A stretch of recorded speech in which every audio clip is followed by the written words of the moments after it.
uwa mbere witwa Kimata, uwa kabiri witwa Narugezemo, uwa gatatu witwa Twibanire, uwa kane Nzarambana nabo, uwa gatanu Nzaruvamo, uwa gatandatu Nderi, uwa karindwi Nibuka. Abo badayimoni uko ari barindwi ni ukuvuga ngo nibo bakina finali. Iyo bavuze finali rero Imana ibanyereka, ndumva nabasobanurira inkomoko y'ukuntu yabanyeretse.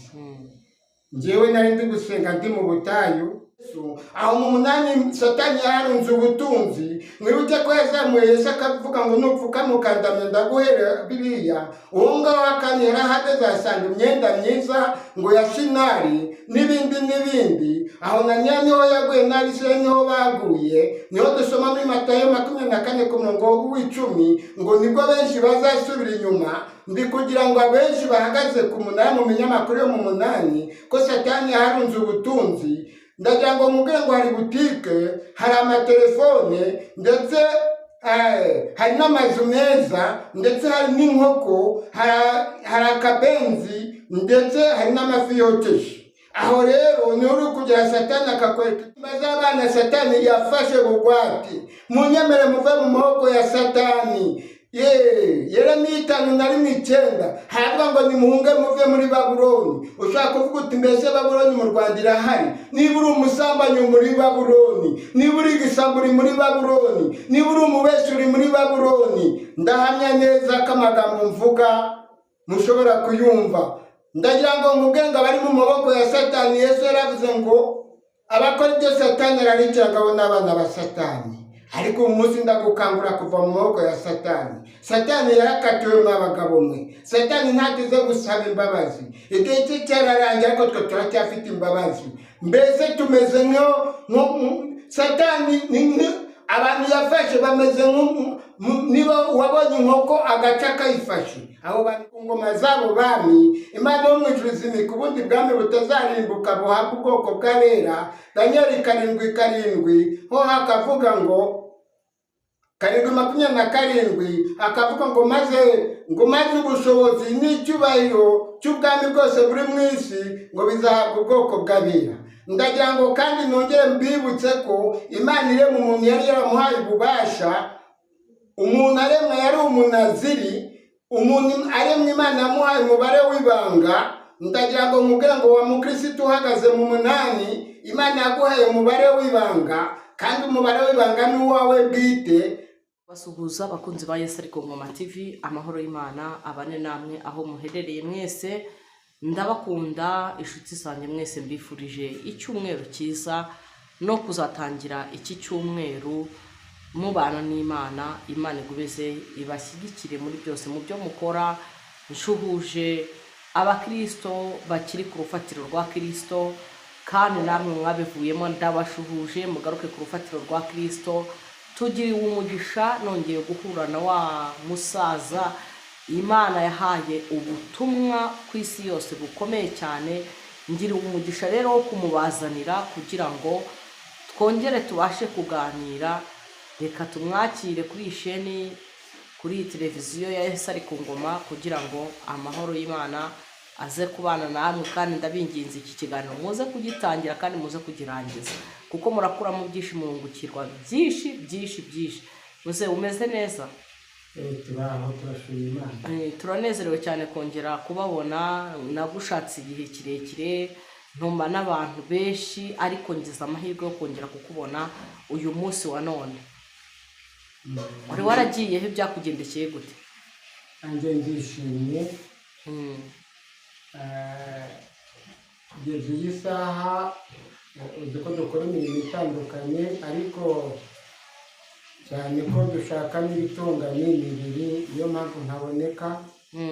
Ariko kumva nkubonye ndetse ukaba wamfasha gutanga ubutumwa Imana yampaye, byaba bimfashije, kandi n'Imana ikabishoboje umugambi wayo. Yego, ibwira abakunzi ba Yesu Ariko Ngoma, uri muntu ki? Ese uri muntu ki Imana yahaye ubutumwa wakubona uyu munsi aribwo bwa mbere? Hari abakoze subscribe, bakora share na comment, ariko hari umuntu uje kuri ishenye nibwo bwa mbere yicayeho akubonye. Uri muntu ki? ndi umusaza ukunda Imana kandi ndashaka iherezo ryiza. Hari urubanza rwatambutse Aburahamu aganira n'umwuzukuru witwa Nyamutunzi. Nyamutunzi igihe cye cyararangiye kandi yarakatiwe, hanyuma usanga nanjye ntazaruburana, mpitamo rwose kuyoboka Imana nkivuga nkireba. Hari amakuru ntajya nemera kuvuga ngo umuntu yagiye kwiba ngo agezeho bamutera icumu yitaba Imana. Njye nasanze kwitaba Imana nayitaba nkivuga, nkanasaba n'imbabazi, ndetse nkatangira no kuyivuga no kuyikorera nkiriho, kuko nasanze ntacyo nzireguza nkurikije amagambo Aburahamu yaganiye na Nyamutunzi. Imana ibahe umugisha. Amazina ni nde? Banyita Munyazogi Jean Damascene. Mfite ubutumwa nawe kuvuga. Ubwo butumwa ndagira ngo abazanyumva cyangwa se abanyumva ni ukuri bumva amagambo mvuga. Ubutumwa nawe kuvuga cyane ni uko bari kubona ibintu bakabyita indwara, kandi iyo ndwara ikabura izina. Iyo ubona nk'umuntu aryamana na mugenzi we bahuje ibitsina, nk'umusaza nkanjye akaryamana n'umwana ufite imyaka 3, umusaza ungana nanjye akaryamana n'abana yabyaye, bajya kuvuga bakavuga ngo ni indwara, ariko ndashaka kubabwira inkomoko yabyo. nk'iyo dusomye Luka ibice 11 umurongo wa 24, ngo Bibiliya itwereka ngo dayimoni ivuye mu muntu irazerera, kandi ngo iyo imaze kuyirukana bijya ahumutse ngo yagaruka ngo ikazana 7 barusha gukomera. Abo 7 barusha gukomera rero twasoma Luka 22:28 ku murongo wa 3, tugasanga ukuntu Satani yinjiye muri Yuda. Noneho twakongera gusoma mu magambo ya Matayo naho 8:28, tugasanga ukuntu Yesu yirukanye abadayimoni mu mukobwa hakurya y'inyanja. Ibyo byose ndagira ngo sobanurira abazanyumva cyangwa abanyumva ko bikorwa n'abadayimoni. Abo badayimoni rero njye narabahishuriwe, ni nabwo butumwa mvuga. Aba badayimoni nibo bagaruka bagakoresha aba bantu, bagakorera mu bantu, cyangwa bagakoresha aba bantu turi kugenda babona no ku mbuga nkoranyambaga basebanya, bakazana imyuka itari myiza. Ndagira ngo ngusobanurire ngo abo badayimoni 7 barusha uwa mbere gukomera. Iyo bageze mu muntu bamusangana ubushyuhe bwa 20% mu byerekeranye n'ukuntu Imana yamuremye ngo azabe ari umugabo cyangwa ari umugore. Noneho baguhita bagutera urushinge, baguha 100% ku buryo ugira ubushyuhe, ku buryo ushobora kuryamana n'imbwa, ku buryo ushobora kuryamana n'ihene, ku buryo ushobora kuryamana n'umugabo ku mugabo. Ikindi iyo bageze mu muntu bamwereka neza ko uwo babana azabimenya ko yagize abagore 10 cyangwa 20, ku buryo ashobora no akamubwira ngo umugore wawe mwica umuhambi watera imbovu, uzajya uvuga ko agucitse akajya gushaka. Bajya mu mugore bakamwereka ko niyica umugabo aribwo azaba agize amahoro, nawe bakamutegeka kwica umugabo, namara kumuhamba azajya uvuga ko agiye gukora mu ntara mu majyaruguru cyangwa mu majyepfo. Abo badayimoni ndagira ngo mbwire isi yose ko aribo babikora, atari indwara nk'uko babivuga. Ubusaba abadayimoni si bo binjiye muri ADPR, ukaba ndi kumva haba harimo amakimbirane atajya arangira n'amatika atajya ashira, kandi nawe usengera muri ADPR. Imana iguha umugisha. Njye nabonye binjira mu rusengero bambika abantu amakoti, bamaze kubambika amakoti ijwi rirambwira ngo uwo bambitse ikoti wese bazamuha kwigisha avuga izina rya Yesu, ariko yigishe n'ibihwanye n'irari ry'abantu. Babandi bakubwira ngo umva wa mukobwa we, wamubwira uti ndi umubyeyi ngo umugabo ufite si uwawe, wa wundi ukubwira ngo wa mukobwa we bagutwaye umwenda w'imbere ndetse akakubwira n'uko usa, yarangiza akakubwira ngo ndaje ngufungura akaryamana nawe, wa wundi ukubwira ngo ndaje ngusengera ngo ndasengera umuntu ufite 50,000, umuntu atanga icyo afite Imana iramukubira 7, wamara kumuha icyo ufite naho wakodeshaga ntongere kuhabona, wa wundi ukubwira ngo Imana ikujyanye mu mahanga ngize ifunguzo, ntiwongere no kubona n'amafaranga yo gukodesha inzu. Ni ukuvuga ngo izo nyigisho zose ngo hazaza abigisha bafite bigisha ibihwanye n'iby'Imana, ariko ngo niba babwira ngo ari hariya ntimukagiye, abo badayimoni barabikora. Ikindi kigeretse kuri ibyo, abo badayimoni ikindi bakora ni ukuvuga ngo bafite ubushobozi ku buryo ashobora kugusengera agufashe mu mutwe, ako kanya akabigushyiramo wari muzima, undi akajya hirya ngo mu izina rya Yesu, undi akabigukuramo bagakina teyate. Abo badayimoni narabiretse. Ahubwo wambaza uti abo badayimoni bitwa abandi. Nanjye nicyo kintu ngiye kukubaza. Hari ukuntu umuntu agusengera akagushyiramo abadayimoni, ugasanga abo badayimoni bakugurumanyemo wa mugani, undi nawe agahindukira akagusengera bakakuvamo. Rwose teatire bagakina tiyatire. Iyo teatire barikina kandi bakakina bavuga izina rya Yesu. Babyita muri iyi minsi nigeze kubyumva bavuga ngo bayita marigondi. Bayikina bavuga ngo mu izina rya Yesu, kandi agufashe mu mutwe, umwe abigushyiramo undi akabigukuramo. Kandi bakoreshwa n'abadayimoni. Ni abadayimoni bakoresha. Urumva abantu bose batatse abagore, bataka abagabo, bataka umuntu wese. Ni ukuvuga ngo abadayimoni uwo bambitse iryo koti wese azaba ari umukozi wabo, ariko avuga izina rya Yesu. Narabiretswe bamwe. Njye shaka gusobanura abo badayimoni bakora gute cyangwa se bitwa abandi. Imana yagusobanuriye. Imana iguha umugisha. Abadayimoni maze icyumweru usenga, ariko nasengeraga ubukwe nari mfite, ari mugenzi wanjye wari ufite ubukwe yarantumiye. Hashize iminsi 5 mbwira Imana nti nta kintu ushoboye, watubwiye ko ushoboye byose. Mu by'ukuri njye nasengaga ngo mbone akazi, none rwose akazi karabuze. Mbwira Imana noneho ukore muri banki y'u Rwanda cyangwa y'u Burundi cyangwa ya Zaire, uta amafaranga mu nzira nyatore. Navuye bere twarindi Kibagabaga sinayatora. Ubwo ndagaruka uwo nakutahira uko arantumira, antumiye arambwira ngo ningurisha imyenda mfite, ngo nzatira iyo manuka nambaye, ngo nawe azana imyenda nzamuka nambaye, imyenda nyishaka ko tugu ntiyagurwa. Subira gusenga mbwira Imana, nariko kugeza iyi saa sinkure ku rutama umugisha. Byageze saa 8 ijwi riraza rirambwira ngo jya kuvuga izina ryanjye. Ndavuga ntabwo nzajya, ngo kubera ikintu wandemye nabi, ndi mugufi ndigikuri, cya kabiri sinize, icya gatatu ntacyo navuga kitavuze. Ngo niwanga ndakwica, nimbabarira ubundi ndavugana nanjye. Ijwi rirambwira ngo ni Yesu tuvugana.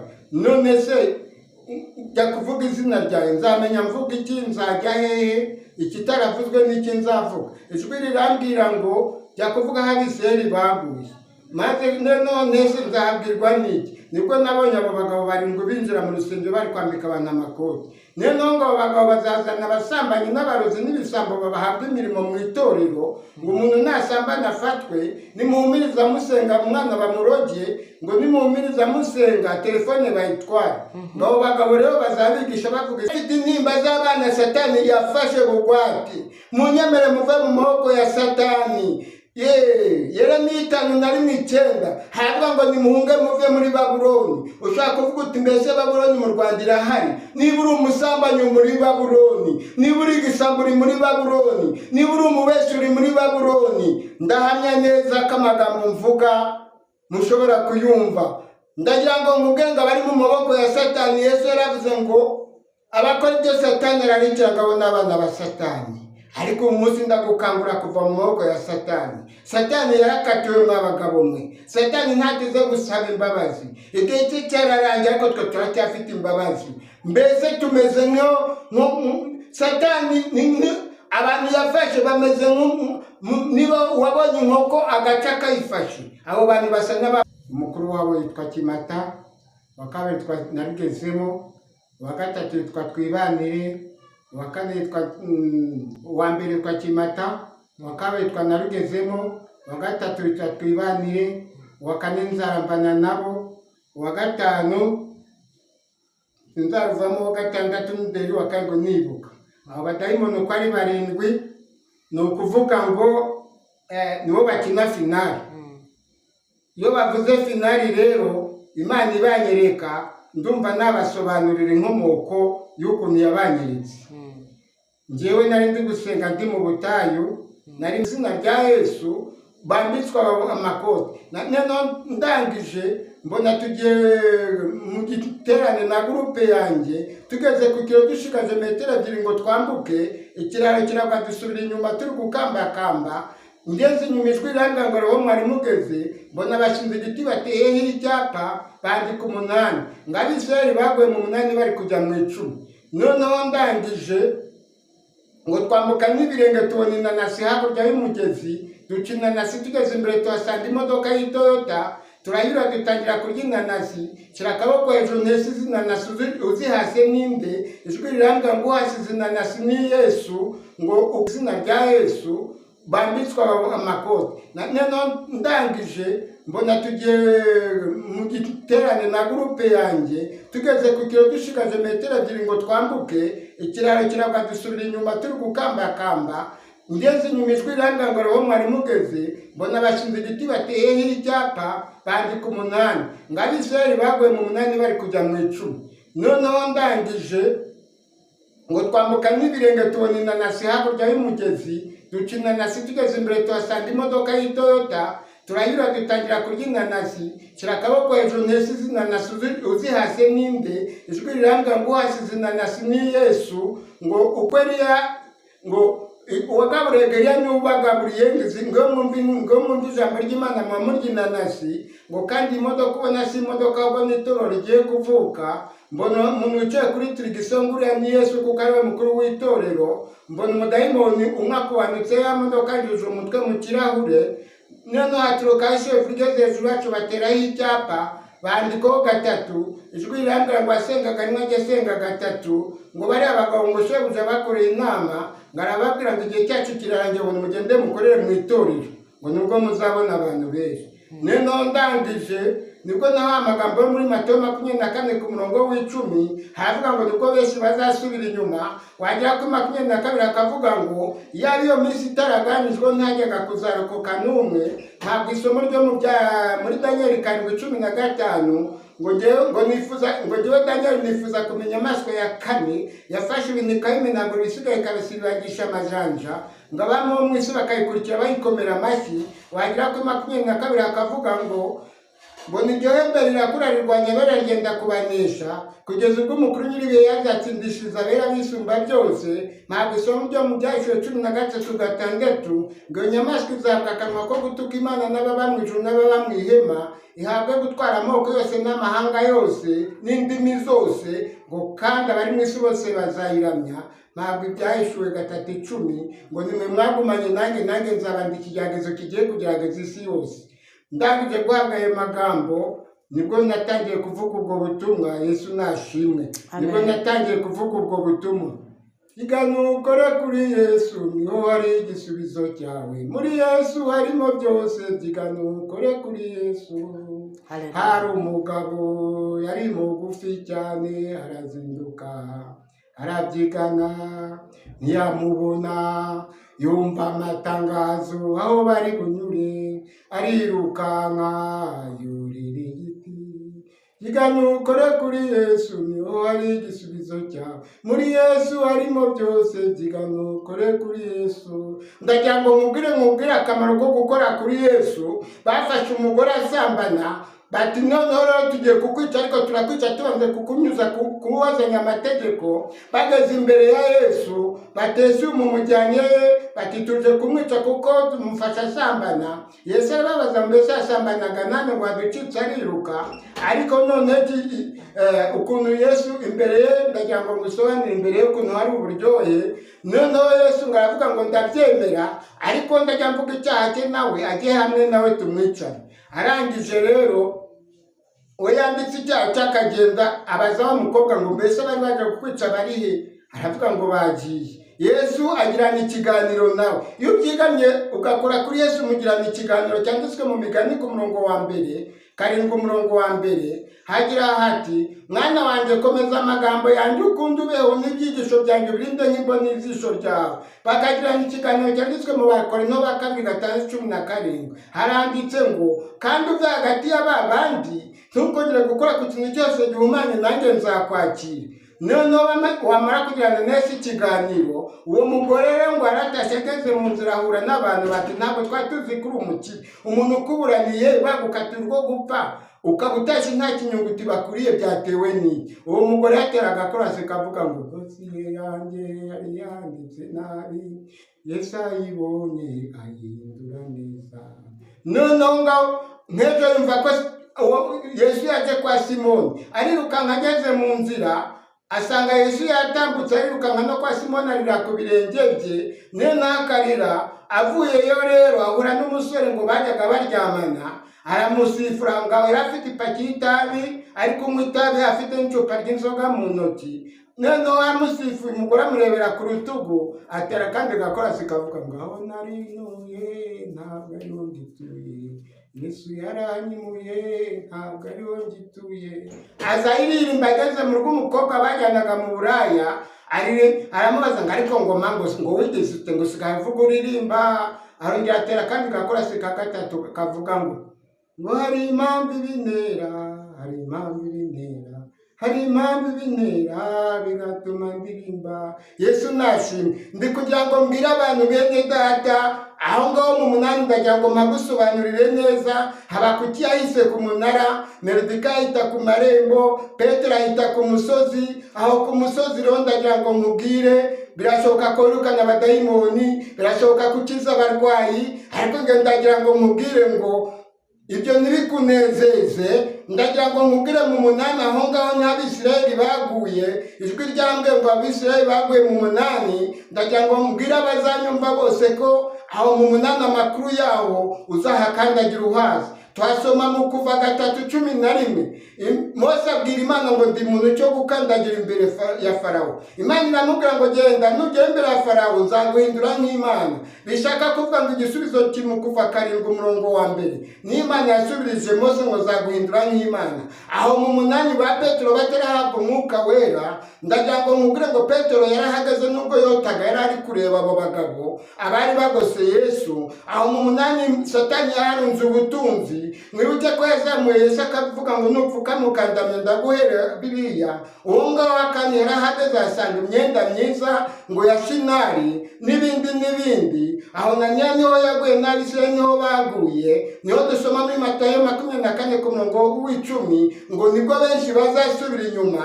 ndi kugira ngo abenshi bahagaze ku munara mu minyamakuru yo mu munani ko Satani yarunze ubutunzi. ndagira ngo mubwire ngo hari butike, hari amatelefone, ndetse hari n'amazu meza, ndetse hari n'inkoko, hari akabenzi, ndetse hari n'amafi yokeje. aho rero niho uri kugira Satani akakwereka ibyo ngo tukiri mu Egiputa, ngo mbese ninde uzongera kuduha inyama twaryaga mu Egiputa.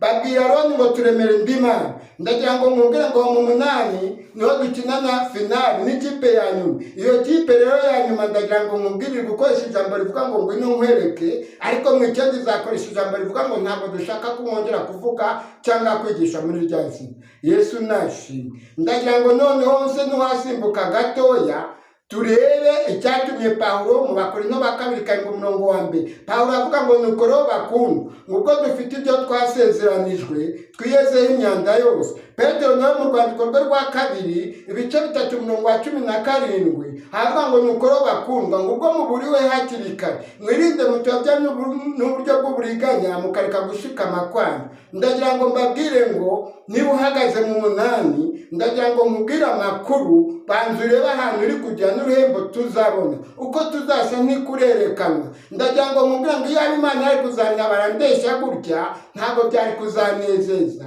ariko njyewe Imana yarangije kunyereka ibizaba, yaravuga ngo nzakora nabanje kwikimenyesha intore zanjye uko azasa niko tuzaza. iwacu ngahariya ni mu gihugu cy'amahoro, niho twese tuzaba, twihangane tuneshe tuzagerayo amahoro, ni mu busitani bwa Emanueli.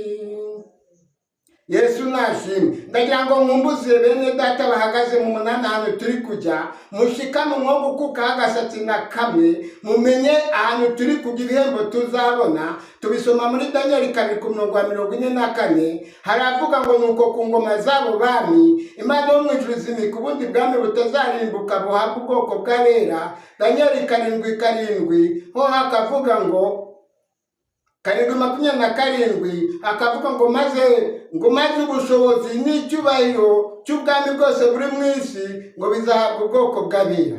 Ndagira ngo kandi nongere mbibutse ko Imana irema umuntu yari yaramuhaye ububasha. Umuntu aremwa yari umunaziri, umuntu aremwa Imana yamuhaye umubare w'ibanga. Ndagira ngo nkubwire ngo wa mukristo uhagaze mu munani, Imana yaguhaye umubare w'ibanga, kandi umubare w'ibanga ni uwawe bwite. Niho hazavuga ngo komeza ibyo ufite hatagira ugutwara ikamba. Ndagira ngo nkubwire ngo iyo uguye mu cyaha uba uvuze umubare w'ibanga. Twagombaga gutegeka isi n'ibiri mu isi.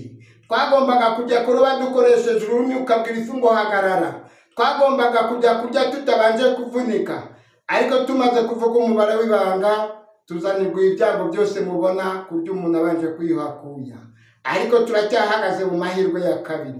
Nyemera niba uhagaze mu mahirwe ya kabiri yo kugucika wa mubyeyi we. Nyemera niba uhagaze mu mahirwe ya kabiri wa mugabo we yo kugucika. Nyemera wa musore niba uhagaze mu mahirwe ya kabiri. Aho mu munani nakubwiye ngo Satani yaharunze imitego. Mwibuke umutego Satani yakoze atega Yosefu kwa nyirabuja. Mwibuke umutego Satani yateze agatega Dawudi umugore wa Uriya. Yesu nashimwe. Ndagira ngo nkubwire ngo mu munani nuko byifashe. Ubishaka asomye Imigani 7:16, aho ngaho hari abadamu Satani yinjiramo bagatereta bakavuga ngo ngwino dusoze urukundo rwacu tugeze mu gitondo twinezeza mu by'urukundo, ngo kuko umugabo wanjye adahari yazindukiye kurajyana uruhago rw'imyanga azagaruka mu mboneko z'ukwezi, ngo kandi uburiri bwanjye nawuminjagiyeho ibihumura neza ishanga n'ibindi n'ibindi. Yesu nashimwe. Ndagira ngo nkubwire ngo niho Satani adutegeye, ariko mu bwami bw'Imana reka niruke mureke mbabwire mu myaka yanjye nkunda, ntabwo nigeze ibirori bya mbere nkunda defile. Mureke mbabwire defile tugiye gukorera hariya hakurya mu gihugu cy'iwacu. Yesu nashimwe. Tugiye gukoraho defile tugana mu gihugu cy'isezerano. Tubisoma muri Samuel 7:10, havuga ngo nzatoranya ubwoko bwanjye bw'Isirayeli, ahantu habo bahaturiye haba habo bwite. Tubisoma muri Yesaya 3:5, haravuga ngo icyo gihe abacungwe n'Uwiteka bazagaruka i Siyoni bafite ibyishimo by'ibihe byinshi, kandi umubabaro no gusuza umutima bizahunga. Tubisoma muri Yesaya 60:20, hakavuga ngo icyo gihe izuba ryawe ntirizarenga ukundi, n'ukwezi kwawe ntikuzijima, kuko Uwiteka ntuzakubera umucyo uhoraho, n'iminsi yawe yo kuboroga izaba irangiye. Munyemerere tubisoma muri Luka 6:23, havuga ngo nimwe mwagumanye nanjye mbabikiye ubwami nk'uko data yabumbikiye, kugira ngo muzarye kandi muzanywe mwegereye ameza yanjye. Ariko reka ngaruke inyuma gato ku banyabyaha. Iyo dusomye igitabo cya Obediya igice 1:4, havuga ngo naho watumbagira icyari cyawe ukacyarika hejuru aho ngo nzakumanura. Iyo dusomye Amosi 8:9, havuga ngo nzazana ubwira kabiri ku isi hakiri ku manywa, ngo kandi ibirori byabo nzabihindura umurongo. Ubwo turi gusubira inyuma ku banyabyaha. Iyo dusomye Zefaniya 3:8, havuga ngo nimutegereze mugeze ku munsi nzagutswa no kubanyaga, kuko nagambiriye guteranyiriza amahanga hamwe ibihugu byose bikantiraniraho nkabasukaho uburakari. Yesu nashimwe. Ndagira ngo mbabwire abari guseka ubu ngubu, muri kurya mu kanwa mwarangiza ngo mukishimisha mugashimisha imibiri yanyu. Ndagira ngo iyi mibiri twambaye nta gipana natwe, tugiye gutandukana n'imibiri. Ariko ndagira ngo nkubwire urebe neza igihe wahawe wo kugipfusha ubusa. Twahawe igihe. Yesu nashimwe. Yesu yaduhaye igihe wo kugipfusha ubusa. Icyo gihe cyo gusubira i Siyoni, reka nse ntujya ku mutwe. Igihe cyo gusubira i Siyoni, aho rero ku mutwe nahise mu 10. Aho ngaho igihe cyo gusubira i Siyoni, abamarayika ngo nibate ubw'abamarayika babaza Yesu bati umugeni wakoye azaza ryari, nawe arabasubiza ati nimwihangane kuko amakanzu y'umukwe ntabwo aruzura, tuzagenda mu mihanda y'izahabu hagati y'aya mabuye yitwa yasipi, tuzarangurura tuti Hoziyana, tuzahabwe impundu nyinshi z'abanesheje. Hobe hobe hobe abiwacu muraho, hobe hobe hobe abiwacu muraho. Yesu nashimwe. Icyo gihe rero ya makanzu azaza kwa Aburahamu. Nituva kwa Aburahamu tumaze kwambara ya makanzu, tuzaririmba indirimbo ivuga ngo urabeho warupfuwe, uruhori rwawe ruriye, imbaraga zawe ziri. Tuzatiri kwerekeza mu gihugu cyo mu ijuru. Niba abamarayika nibatubona niba tubona bazavuga ati ngabo baratabarutse, ninjariwe nzamuhobera uwo mwami, nzamuhobera mbonye nazamuvu. Baradukumbuye aho badapfa, baradukumbuye aho badacumura, igisigaye ni kimwe no kumva imanda cyangwa nkaririra igare ryanjye. Yesu nashimwe. Icyo gihe tuzatugenda tubegera, nitujya kubagera iruhande, abamarayika b'iburyo bazatera ikorasi ivuga ngo n'umugabo nange ndamwemera. Ntabwo bazarekeraho, bazakomeza batera. Azaba ari umunsi mukuru wa Yesu. N'ab'ibumoso no batere ngo izina rya Yesu koko n'umunara muremure. Aho mu bitugu naho batera ikorasi ivuga ngo twarabakumbuye, turabasengera, turabasabira ngo Imana ijye ibarinda. Bene data turabaramukije mu izina rya Yesu. Reka nkubwire Yesu azaba yambaye nkawe. Reka nkubwire ko uzaba wambaye ikanzu ndetse uzaba wambaye n'impeta. Yesu nashimwe. Noneho rero icyo Yesu azaba kurusha n'umwitero. Noneho naramukanya, nitutangira kuramukanya uzabanza kumuramutsa n'Aburahamu. Yesu nashimwe. Aburahamu rero namara kumuramutsa, Yesu azafata umwitero, we aduhanagura amarira. Yesu nashimwe. Bibiliya itubwira ngo abantu banjye bazaririmbishwa n'umunezero. Yesu nashimwe. Abantu banjye bazaririmbishwa n'umunezero. Yesu nashimwe. Yesu ahabwe icyubahiro.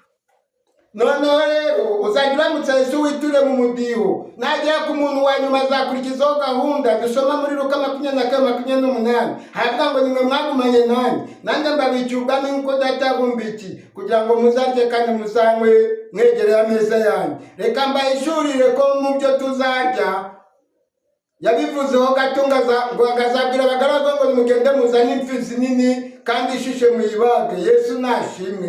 Mureke mbabwire ko inzara dufite igiye kurangira abagabo mwe. Nimunyemerere inzara mufite muyigumane, mutunge n'ibijumba bitemaguye, ariko mu minsi iraza natwe guseka tuzaseka. Ndagira ngo mbabwire ngo iminkanyari dufite none ahangaha kwa Yesu igiye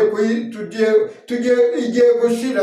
Icyazanye Yesu ni ukutuvanaho imibabaro, ni ukutuvanaho iminkanyari. Yesu yageze mu rugo rwawe iminkanyari irahava. Yesu nashimwe.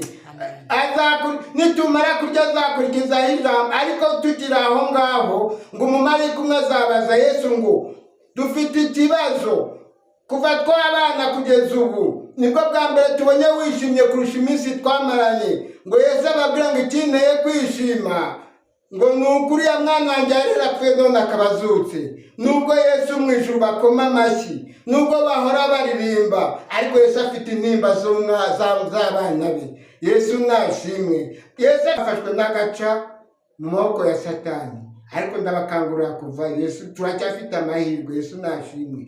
Noneho nitumara kurya no kunywa, Yesu azafata ijambo avuge ngo dore abo mvanye muri ya maraso yanjye. aho ngaho niho dusoma muri Yesaya 3:5 ngo icyo gihe abacunguwe n'Uwiteka bazagaruka i Siyoni bafite ibyishimo by'ibihe byinshi, kandi umubabaro no gusuhuza umutima bizahunga. Ariko nubwo dufite ibyo byishimo, mureke mbabwire ko i Siyoni Yesu nta jambo azahavugira rivuga ngo dore inzu yawe. I Siyoni ni mu murwa w'Imana. Wese nafata ijambo abwire se ngo dore mvanye muri amaraso yanjye, agwamiriza imbere ya se n'abamarayika. Nyuma yaho ntabwo birerekana iminsi tuzamara i Siyoni, tuzahava tujya i Yerusalemu aho amasambu ari. Mureke mbabwire ko kuva Siyoni ujya i Yerusalemu hakozwe n'imihanda 3. Iyo mihanda 3 ntabwo ari kaburimbo, ahubwo ni amabuye y'agaciro. Tubisoma mu ndirimbo ya 224 ku gice cya 2 havuga ngo tuzagendagenda mu mihanda yakozwe mu izahabu n'ifeza nyinshi. Ku gice cya 3 twe n'abera bose tuzacuranga inanga turirimbira umwami Yesu.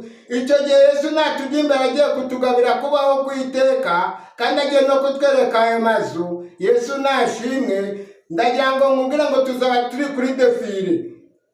Ndagira ngo mbabwire ngo mu myaka yanjye mfite ibirori nkunda bya mbere, nkunda defile y'abasirikare.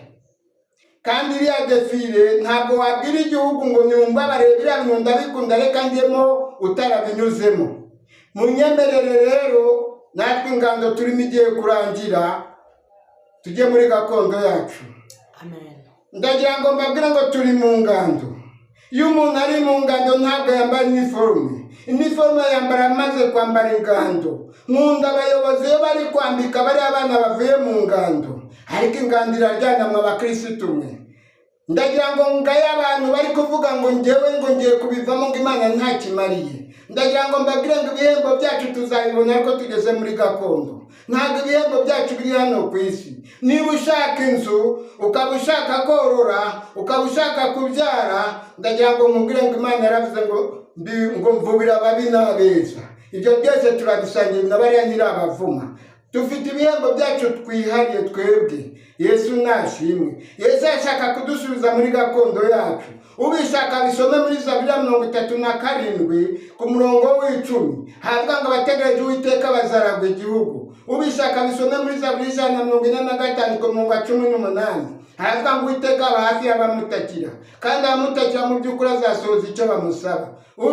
Yesu nashimwe. Ubishaka bisome muri Yesaya 6:17 havuga ngo abiyeza bakitegura kujya mu masambu yabo bateye umurongo. Mbibutse ko iyo ari gakondo yacu ya Adamu na Eva tugiye gusubizwa. Imana yararidusanga twarayinyazwe. Yesu ati ni njye nzira, kandi azakugezaho ku murage wa sogokuru agusubize gakondo yacu.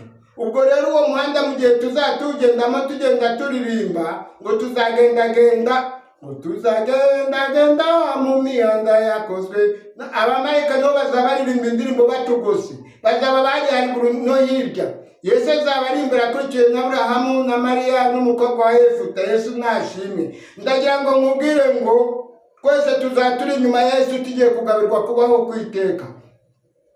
Neno bazaba bari kurimba indirimbo ngo nimukomeze mutambuke, nimukomeze mutambuke, kuko mubaye ubwoko bwa Kristo, nimukomeze mutambuke. Ushobora kuvuga ngo azanye mwamoko. Mureke mbasobanurire. Samweli 2:7 havuga ngo nzarobanura ubwoko bwanjye bw'Isirayeli. Iyo twavuye mu busambanyi duhinduka ubwoko bwa Yesu. Ntabwo twongera kwitwa Yakobo nka mbere, ntabwo twitwa Basemakuba, ntabwo twitwa Banyiragahinda, ahubwo duhinduka Isirayeli. Imana yahinduriye Yakobo izina ngo ntabwo uzongera kwitwa Yakobo ukunda, ahubwo uzitwa Isirayeli. Mbibutse neza ko uvuye mu bujura uhinduka Isirayeli, iyo uvuye mu businzi uhinduka Isirayeli. Hatazagira uvuga ngo nazanye amoko kwa Yesu. Yesu nashimwe. Amen. Ndarangije, ariko mu kurangiza mureke mbabwire, nitugera i Yerusalemu ndagira ngo nkubwire ngo Yesu nakwereka inzu yawe uzatera haleluya. Yesu nashimwe. Mbibutse ko hanze y'inzu yawe muri jaride hateye igiti cy'ubugingo uzajya usoroma buri munsi amoko 12. Icyo giti ngo kizahora kera. Ndagira ngo mbure ngo nugera mu nzu zongera utere haleluya. Uwakogeza muri iyo nzu uteragiraho depiri ndumva utanezerwa. Mwavuga ngo depu isomahe. Tuyisoma mu Balewi 9. Tuyisoma mu Balewi haravuga ngo 9:23. Haravuga ngo nzabitomborotse mbagwize nkomeze isezerano ryanjye namwe. Muzadaha ibigugu muteke ibigugu kugira ngo mubone uwo muhunika ibishya. Kandi umutima wanjye ntuzabanga. Yesu nashimwe. Noneho ndagira ngo ngukumbuze mu gikari cyawe hari robine 5. Robine ya mbere ni ubuki, robine ya kabiri ni amata, robine ya gatatu ni amavuta yitwa elayo aryoshye cyane mwajyaga ko wa mukecuru igihe bamutwariraga abana. Robine ya kane ni amavuta yo kwisiga, robine ya gatanu ni amazi asanzwe, ariko hari n'aya gatandatu nasomye ngo n'imisozi izatobokamo umutobe uryoshye. Yesu nashimwe. Ndagira ngo nkubwire ngo Uwiteka azasohoza amasezerano ye. Ndagira ngo nkubwire ngo ku kibambazi cy'inzu yawe ikizakubwira ko ariyo utazayakwa. Kongere twifashishe Samweli wa 2:10. Havuga ngo nzaturanya ubwoko bwanjye bw'isemba ahantu habo bahature, haba habo bwite, azaba ari ahawe bwite, kandi abanyabyaha ntibazongera kukuburabuza nk'ubwa mbere. Noneho Yesaya 3. Yesaya 32:18 haravuga ngo abantu banjye bazatura hano amahoro kandi we mu mazu akomeye. Noneho Yesaya 60:20 akavuga ngo izuba ryawe ntirizarenga ukundi n'ukwezi kwawe ntikuzijima, kuko Uwiteka niwe uzakubera umucyo uhoraho n'iminsi yawe yo kuborogwa izaba irangiye. Noneho Yesaya 63:15 hakavuga ngo abagaragu banjye icyo gihe bazaririmbishwa n'umunezero. Abalewi 26:9 niho havuga ngo nzabitomborotse mbagwize nkomeze isezerano ryanjye namwe. Muzadaha ibigugu muteke ibigugu kugira ngo mubone aho muhunika ibishya. Noneho Yeremiya 3:8 hari n'igihe waba ukeka ko icyo gihe Imana izajya iguturira ibyo wakoze. Yesu nashimwe. Haravuga ngo nzabeza mbakuraho n'imyanda yose n'ibibi bakoze sinzabyibuka. Yesaya 6:12 hakavuga ngo nzayoboramo amazi ameze nk'uruzi, nzahaha ubwiza bw'amahanga, ngo ibyo nibyo muzonka. Muzasimbagizwa ku bibero nk'uko nyina w'umwana ahumuriza umwana we, icyo gihe ngo niko muzahumurizwa, kandi ngo Uwiteka azerekana imbaraga ze. Luka 6:23 akavuga ngo uwo munsi muzishima mwitere hejuru, kuko ingorane zanyu ari nyinshi mu ijuru. Yesaya 6:13 ngo nk'uko nyina w'umwana ahumuriza umwana we niko muzahumurizwa. Noneho Yesaya 46:11 Yesu aravuga ngo narabivuze no kubikora nzabikora. Bene data bashiki banjye, ndagira ngo mbabwire ngo buriya butumwa nahawe kuvuga iriya kipe y'Umwegiputa nkuru, ndagira ngo nkubwire ngo byanga bikunde tugombe duhure nayo, kuko urwandiko rw'ijuru ntabwo turarubona. Uvuga ngo yabonye urwandiko rw'ijuru uwo ni umubeshyi. Tujye mu ndirimbo ivuga ngo ku musaraba mwiza ni umuntu abonera urwandiko rw'ijuru rutari urw'itorero. Ko numva muri gutinya mu 9. Yesu nashimwe. Tugeze igihe cyagiye Yesu yabazaga Petero ngo urankunda? Munyemere niba dukunda Imana dukore konkuru. Munyemere abadukoresha konkuru n'abantu bo mu Egiputa. Yesu nashimwe. Iyo dusenye mu itangiriro dusanga konkuru ukuntu Yosefu ngo Farawo abaza Yosefu ngo ibyo narose urabimbwira. Yosefu arasubiza ngo sinjye urasubiza, harasubiza Imana. Niba ushaka umubare w'ibanga ndarangije. Niba ushaka umubare w'ibanga tumira Yesu aza kugire mu izamu. Tumira Yesu aza aguha umubare w'ibanga. Tubisoma muri Malaki 3:23 Bibiliya ntoya, ariko mfite nini 4:5. havuga ngo icyo gihe nzohereza umuhanuzi Eliya. Munyemerere Eliya twahawe agereranywa na wa mwuka abigishwa ba Yesu bahawe bageze mu munani batarahabwa imbaraga. Ubishaka bisome mu Byakozwe n'Intumwa 4:18. Hamwe Petero ahakanye ko atazi izina rya Yesu, amaze guhabwa umwuka wera, yaravuze ngo mbese ni byiza kubumbira kuruta Imana. Pawulo yarahageze, baravuga ngo ntabwo tuzarya ntabwo tuzanywa tutarica Pawulo. Ngo nijoro Pawulo rero igihe kimwe baramukubita. Yesu aramubonekera nijoro aramubwira ngo kwamamaje i Roma ahandi nakuzantamya i Yerusalemu. Munyemere igihe cyo guhamya Yesu rero tugeze mu gihe cyo kubazwa. Yesu nashimwe. Birashoboka ko utazasambana, birashoboka ko utiba, ariko ndagira ngo nkubwire ngo hari n'amagambo uzabazwa. Avuga ngo ntabwo dushaka ko mwongera kuvuga cyangwa kwigisha muri iryo zina. Munyemerere aho niho dushigaje gusa. Iryo pfundo niryo dushigaje. Tugiye guhura n'ikipe muri yo mu Egiputa, ariko amakipe abiri yahuye ibihangange hajya haboneka igihangange. Ndagira ngo mbabwire ngo Yesu ni inkeragutabara. Tubisoma muri Luka, ijwi rivugira mu ijuru ngo uyu mwana wanjye natoranyije mu mwumvire. Tubisoma muri Yeremiya 3:3. Yesu arivugira ngo ntabaze ndagutabara. Munyemerere rero, niba ugeze mu munani ukaba udafite umubare w'ibanga, mbibutse ko umubare w'ibanga ariwo Samusoni yari afite igihe yajyaga anesha Abafilisitiya, ariko amaze kuvuga umubare w'ibanga imbaraga ziragabanuka. Wa mukirisitu ugwa mu cyaha. Ndarangije. Wa mukirisitu ugwa mu cyaha uvuze umubare w'ibanga. Adamu amaze kuvuga umubare w'ibanga ararebye asanga yambaye ubusa, kandi imbere ntiyari azi ko yambaye ubusa. Umubare w'ibanga iyo umaze kuwuvuga wambara ubusa. Yesu kurimo arigendera. Ndagira ngo nkubwire ngo niba ugiye gukandagira mu 9, ni naho ubutumwa bwanjye bushingiye. Ndagira ngo nkubwire ngo niba wasengaga rimwe senga 3 kandi usaba umubare w'ibanga. Yesu yarawutwemereye. Reka mpasubire k'uwo mubare w'ibanga Yesu yatwemereye. Bibiliya ntoya ni Malaki 3:23. Haravuga ngo icyo gihe nzohereza umuhanuzi Eliya.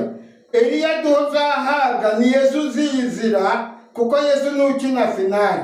Mwibuke ko Yesu ngo hari aho yageze abwira marayika ngo uruwo mu bacu cyangwa uruwo mu babisha bacu. Yesu aravuga ngo marayika aramusubiza ngo ndi uwo mu banyu. Ariko ageze imbere gatoya Yesu amubwira uko azazenguruka Yeriko. Ndagira ngo nkubwire ngo Mose ageze ku nyanja yabajije Imana ati turapfuye, dore imbere hari inyanja kandi inyuma hari umwanzi. Yesu aramubwira ngo ko naguhaye umubare w'ibanga ubujijwe n'iki? Cyagiye ujya mu Egiputa naguhaye umubare w'ibanga, rambura inkono utambuke. Iyo ufite umubare, Elisa amaze guhabwa umubare w'ibanga ahabwa umwitero. Ndagira ngo nkubwire ngo Dawidi ajya kurwana na Goliyati afite umubare w'ibanga muri ya mabuye, wowe uhagaze mu 8.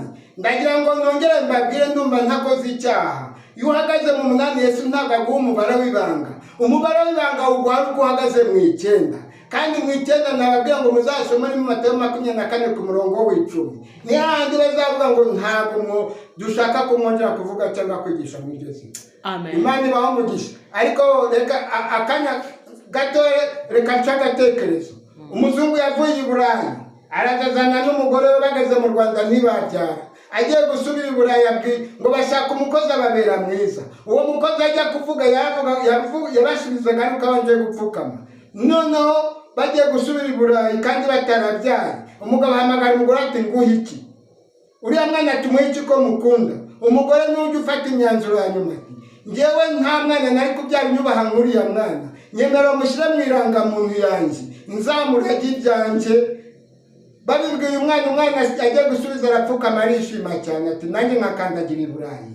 Ndagira ngo mbabwire ngo umupira usigaje iminota 2 ubugiterwa. Mbwira abakirisitu ngo umupira usigaje iminota 2 ubugiterwa. Noneho se w'umwana rero barabonetse. Aramubwira ati rero ugiye gukatisha itike yawe n'iyanjye n'iy'umugore. Yaragiye akatisha amatike 3. Aravuga ati ariko mfite n'imbwa sinshaka ko isigara kandi aho ndayikunda. Imbwa bayimitike. Arageze mu rugati mbwanjye nayikundaga izasigara ishaka. None kugeza iyi saha aho kugira ngo ishake ngiye kuyiha kanini ka fenere gipfe. Nimara gupfa bayihamye sijye nyihambye kugira ngo izaba bari iminsi myinshi. Arangije yiha kanini ashyira mu isanduku. arangiza hawa mwana ati genda ujugunye uze tugende. Bambwiye ko duhaguruka saa 9 none zirabura iminota 10 turaba tugezeho kuko turagenda mu modoka. None rero genda ujugunye hari uze tugende kandi wirirwa ushyiraho itaka. Akizenguruka inzu Satani barahingutse ateshe ko nanjye nkugariye. Wowe dore uhagaze mbere twarirukanka ibatsinda hasi uzamuke bwera mvura kandi nturebe umutararenge bwera mvura. Umwana yirukanka n'imbwa umuzungu aramuhamagara aramubura. Ndagira ngo mbabwire ngo ku munota wa nyuma Satani yatwinjiza igitego kandi dore abagabo babiri bafite ibikombe imbere yacu. Satani afite igikombe n'Imana ifite igikombe. Ndagira ngo nkubwire ngo umupira usigaje iminota 2 ubugiterwa. Mbwira abakirisitu ngo komeza ibyo ufite hatagira ugutwara ikamba. Imana iguha umugisha. Papa wacu uvuze amagambo menshi kandi akomeye, nanjye ndumva ncanganyikiwe pe. None se umuntu ushobora kubona iki kiganiro akaba yakwifuza kuguhamagara ngo muvugane, yakubona gute? Imana ibahe umugisha. Nomero mbarizwaho ni 0